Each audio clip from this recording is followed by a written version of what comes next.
Lalu diamkan sekitar 15 menit biar cairannya bereaksi ke karbon-karbon jahat. Sembari nunggu, kita ngopi dulu.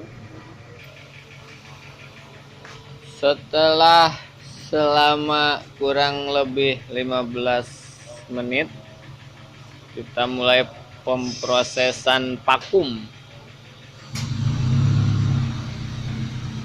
Vakum, vakum, vakum.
Apakah yang terjadi?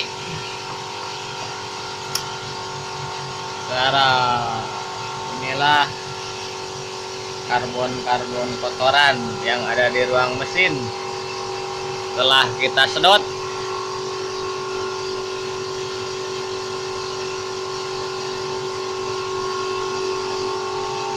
nah,